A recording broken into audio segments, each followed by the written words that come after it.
Makam adalah bukti-bukti otentik untuk menuliskan sejarah dan menyelamatkan pengetahuan-pengetahuan untuk generasi ke depan. Guratan-guratan atau simbol-simbol yang berada di makam, kenapa perlu dipelajari? Karena itu dibuat pada zaman ketika para pendahulu ingin menyampaikan sesuatu dengan lambang-lambang, atau dalam bahasa Al-Quran, wa yadribullahul amthala linnas.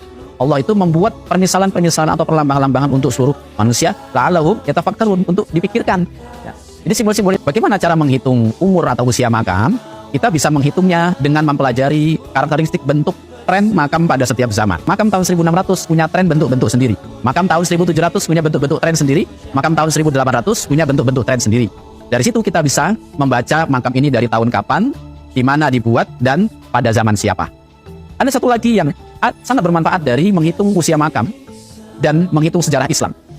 Bagaimana cara mempelajari sejarah Islam di sebuah wilayah? Kita tinggal menghitung usia makamnya.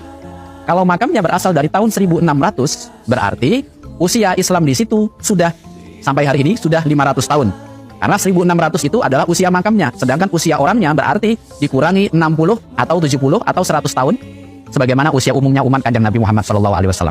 Sehingga kalau makamnya tahun 1600, berarti usia kampung yang orangnya ketika hidup waktu itu berarti sejak 1500.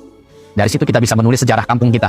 Dari mana? Dari bukti-bukti makam yang ada. Kalau makamnya dari tahun 1700, berarti kampungnya sudah ada sejak 1600. Kalau makamnya dari tahun 1800, berarti kampungnya sudah ada sejak 1700. Kalau makamnya dari tahun 1900, berarti kampungnya sudah ada sejak 1800. Kita bisa menulis sejarah dari situ.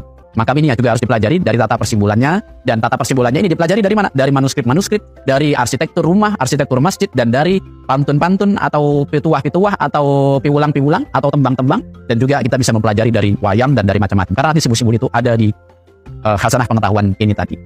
Sehingga mempelajari makam juga harus mempelajari arsitektur masjid, juga harus mempelajari arsitektur rumah, juga harus mempelajari batik, juga harus mempelajari wayang, dan juga mempelajari piwulang-piwulang atau sanepo-sanepo yang ada diungkapkan oleh para tetua atau para sesepuh di desa-desa kita.